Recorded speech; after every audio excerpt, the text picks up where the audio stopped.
the Backbench Business Committee, where we're going to be considering 4 applications this afternoon, we hope, for bids for debates. So a warm welcome to our applicants. And the first application we've got is from Jane Kirkham on floating offshore wind in the Celtic Sea. Jane. Thank you, Chair, and thank you for seeing me today. The potential for floating offshore wind in the Celtic Sea is absolutely vast, and it's so important for the south of Wales and all around the southwest and down to Cornwall, where I am from. The issue has been that the potential has been unrealised for a long time, and I'm part of the APPG for the Celtic Sea and floating offshore wind.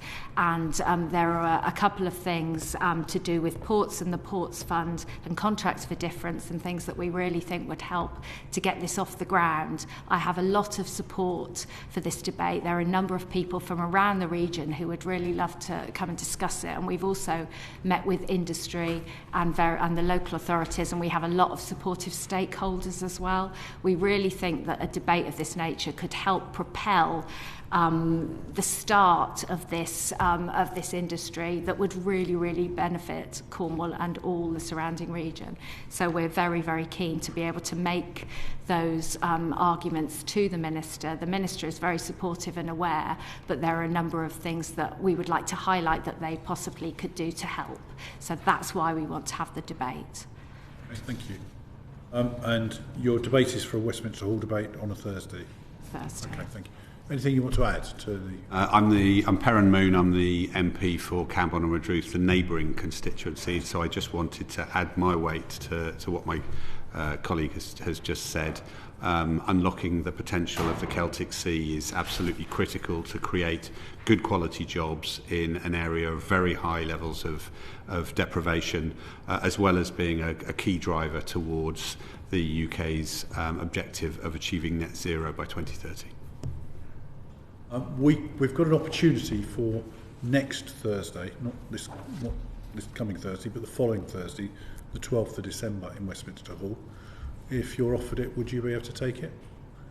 Especially given the time frame we've got. Where do you want? That should be fine.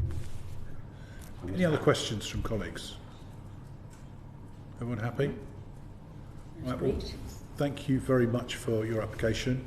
The clerks will be in touch with you about the offer, and if you are able to take next Thursday, that will be for the slot that we've got available for allocation. Thank you very much, Chair. Thank you. So we have got Max. Right, Max, you're up next.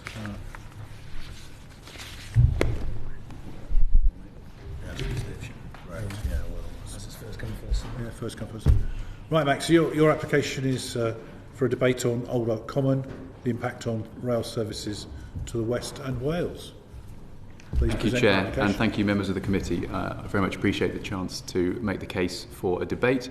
In the last Parliament, Luke Pollard, who is now a Defence Minister, did some excellent work trying to bring people together on this issue, having discovered the problems that might be caused for Old Oak Common, and by Old Oak Common for people in the West and Wales. He is now stepping aside, having taken a ministerial role, and his suggestion at a recent briefing for members was that members in affected constituencies, which is an absolutely huge number of constituencies in the West, South West and Wales, ought to try to take this issue forward. There is a shared issue across party lines, and you'll have noted that the support has come from Labour members, from Conservatives, from Liberal Democrats as well. And there is a good spread geographically in the ask, including a member from Wales. The issue that's going to be caused by Old Oak Common, and I don't know whether there are any members from West Country or Welsh constituencies in the room, is that because HS2 will be arriving into London at Old Oak Common first before hopefully moving on to further stops, a new station will be built on the Great Western Main Line just outside the west of what you would call the west of London, I would suppose. Now, in the short term, while the construction work is happening, that's going to add journey times, add about 7 minutes to journey times. But there will also be widespread cancellations for large periods of the year. So there will be a lot of days during a year for the next 6 years where there will be no services running on Sundays, for example, between London and the West and Wales, which is going to cause a huge amount of disruption. In the longer term, what it means is that there's probably going to be another 7 to 10 minutes added to every journey to the West Country and Wales. This is, however, potentially offset if the Department for Transport can put in some work to ensure that Old Oak Common becomes an opportunity rather than a potential loss. So my hope is that by bringing members with an interest into the room together for a debate, we can put the case to ministers that something needs to be done in terms of the initial thinking from DFT. The key point here is that members of the rail industry who gave the briefing that was organised by the Defence Minister were very clear that there is an opportunity. However, it is all unfunded. The studies haven't been even started yet, and it is very much at the conceptual phase.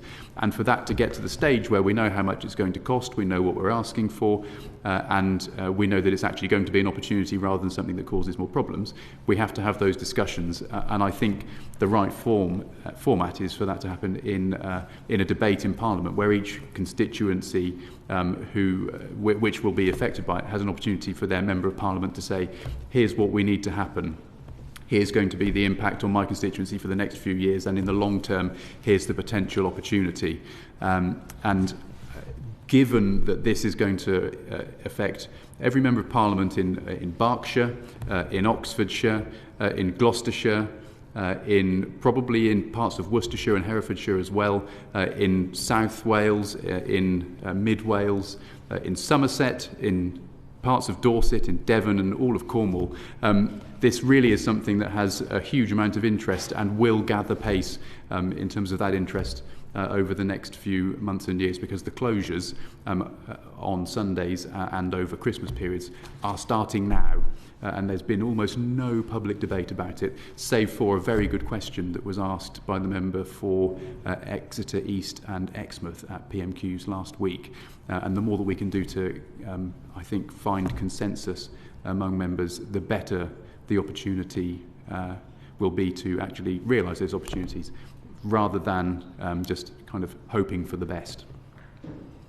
Okay, thank you very much. Can I just confirm, the application is for a Tuesday slot in Westminster Hall, and the answering department presumably would be transport? Yes. Yeah, okay. Which then means that the first available slot would be the 17th of December, which is the last week we're here before Christmas. That's fine for my diary. And I'm sure other members who have an interest would put aside other appointments, because it is something that is of key importance to a lot of people. Other colleagues,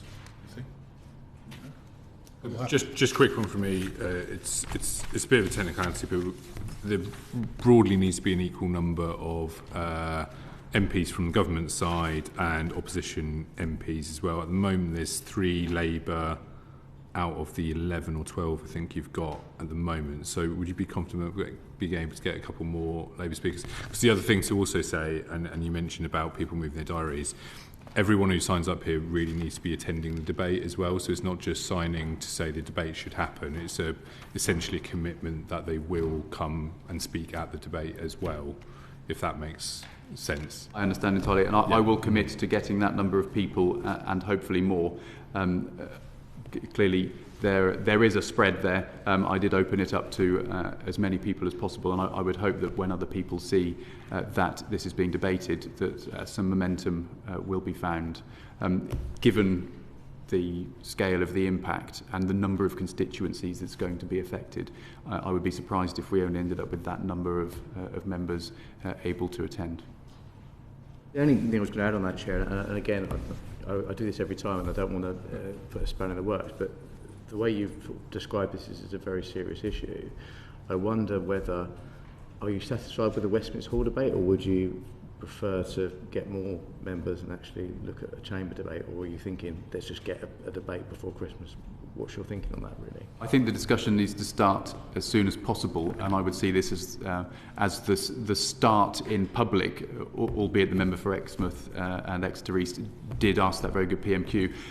I think this is the start of a discussion where we can hopefully get ministers to respond on the issue, and I don't think there have been public responses on this yet, save for the Prime Minister's response at PMQs last week.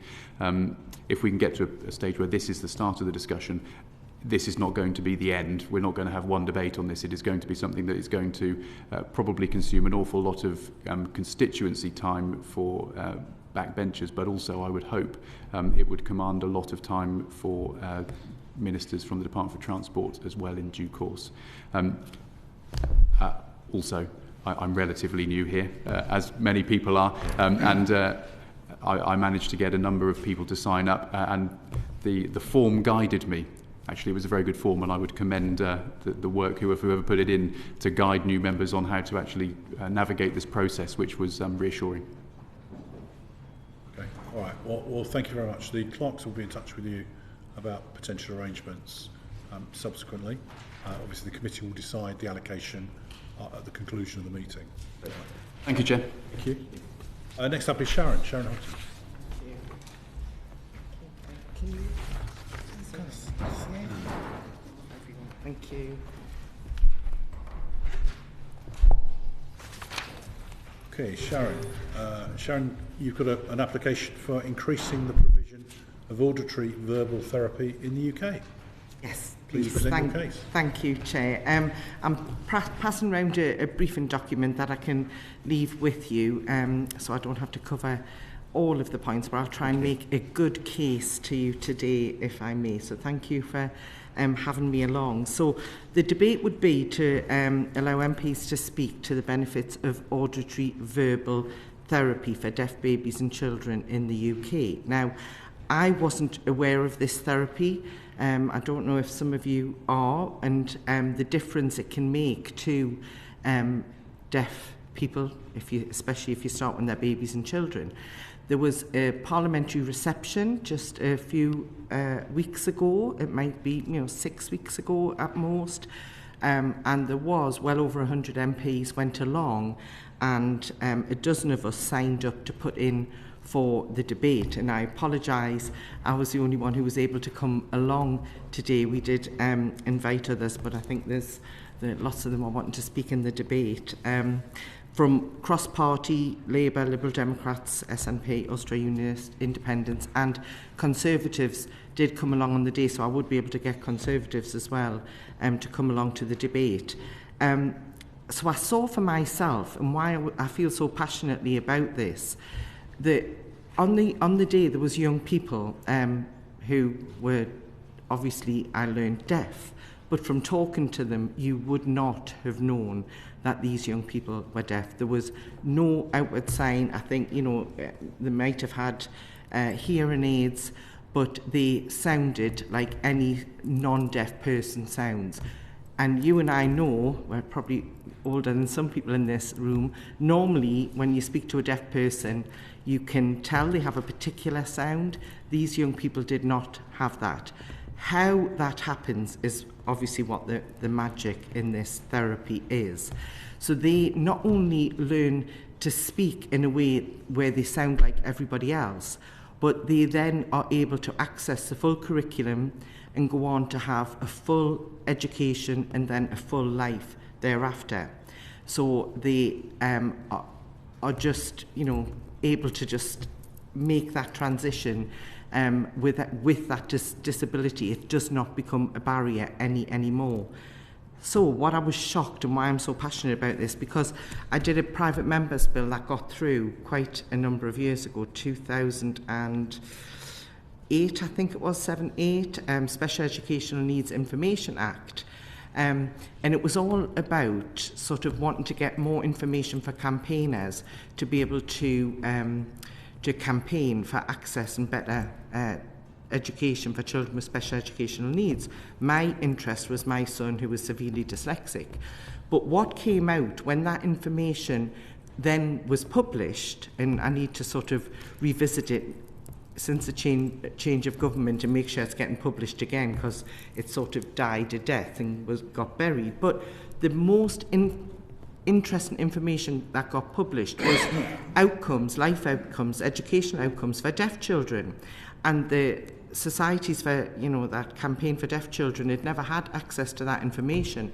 And what it showed was the absolute shocking disparities between educational outcomes for children and young people who were deaf compared to the rest of the population, when the only special educational need is not a learning difference, it's the fact that they're deaf and being able to access a curriculum. So I'm aware of the opportunity that exists if this therapy is rolled out, and what I've shared with you in the document are the numbers. So there's 50,000 deaf children in the UK, 7,200 are under the age of 5, and in the UK at the moment there are only 32 certified auditory verbal therapists. So 90% of deaf children under the age of 5 are unable to access this therapy. There's only 32. I've got the numbers for my constituency, so it'll be the same for yours. There's 400 deaf children in my constituency. There's no certified auditory verbal therapists, and there's none in the North East either. So the ability for these young deaf children to be able to access the curriculum, to be able to go on to have the life that they should be able to have. It's a disability, other disabilities we cater for. And this one therapy is honestly so transformational. I don't understand how it works. They use the learn making sense of the sound they receive through hearing aids and cochlear implants. But however it works, it does work. And I met 3 of the young people that honestly, it'll stay with me forever. How bright, capable, articulate, and they were, fully deaf.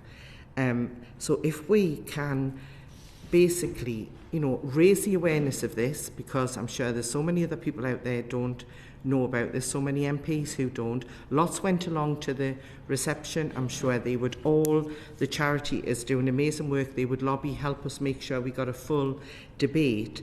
And what we need to do is to take the current therapists out there, the therapists, speech and language therapists who are working with deaf children, get them into the training and then be able to roll out this therapy. It has got to more than pay for itself in the life chances of those children, and I just think it would be the right thing to do. Okay. Well, thank you, Sharon, for that explanation. Your application as before us is for a Tuesday slot. Can I just confirm that would this be health and social care or education answering? Oh, gosh. Or a different government department? Probably health and social care. It's a crossover. I don't know what colleagues think, whether it's more education or health. If it falls under SEND, it would technically be education. The slight issue is under 5s you're particularly targeting, but I'd say it's SEND issue, so you'd say education. I would generally suggest, Chair. Well, obviously, for a Tuesday slot, we have to allocate the debate for when the answering department is answering. So that's the reason for qualifying that. Okay. And there's no hurry. It doesn't have to be this side of Christmas. The new year would give us more time. First available slot that we know of, we think we're going to get, but it depends on the answering department's allocation, would be Tuesday the 14th of January. But so if that's acceptable to you. That would sound good. The alternative is to take a Thursday slot. Would you take a Thursday slot? Oh, I'd be happy with a Thursday slot, yes. We could offer you Thursday the 19th. Of the last day of December. Before Christmas. Yeah. Probably not. I've got a couple of things. I'm here, but I've got the all-party group for school food and something else on the morning, so that's not a safe day for me. All right, fine. Other questions, colleagues? Had any of you heard of this therapy? It sounds really interesting. But Yeah. One of the great things about this committee, we hear about all sorts of things that we've never heard of before. So thank you, Sharon. Thank and you. the clerks will be in touch with you. Thank you. Wonderful. Thank you so much. Thank you. Our last application today is from Dr. Simon Hofer. Simon, come forth. Simon, your application is for the impact of food and diet on obesity. That's right, yeah. Over to you to present. Okay, so I'm asking for a backbench business debate about obesity because basically it is the number one preventable health determinant that we can make a difference to. It's incredibly important in terms of prevention. I've actually just come from a meeting with Andrew Gwynn, the Minister for Public Health, and in the spring they're going to start to develop some policy, but we need, as a government, to start really putting pressure and getting this right up the agenda of the public consciousness, because it's an incredibly big problem. As you may have seen from obesity and related conditions are the single most preventable ill health across the UK. There's an enormous amount of pressure on the NHS, 6.5 billion spent annually on directly treating obesity.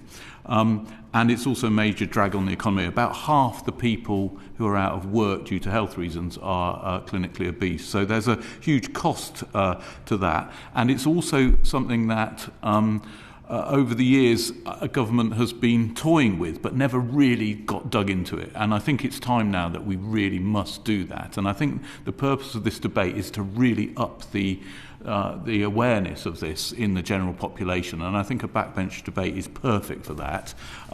There's been the House of Lords inquiry into food, diet and obesity, which reported in October, and that's made some quite radical suggestions to our food policy. Given that the huge impact of obesity on actually probably all the 5 missions of government, I think it's really high time that we did have a debate and that we got a number of different aspects of how we treat obesity into the public domain. Now, there's obviously supermarkets.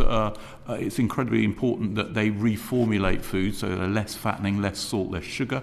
There's also, at the moment, going on things about planning concerning fast food outlets near schools. And that's something that I think we need to tighten legislation about, because if we don't, the big giants of fast food will just get round any local authority intervention. So it's a really important bit of national government business, I think, and I think it would really benefit from a really robust backbench debate.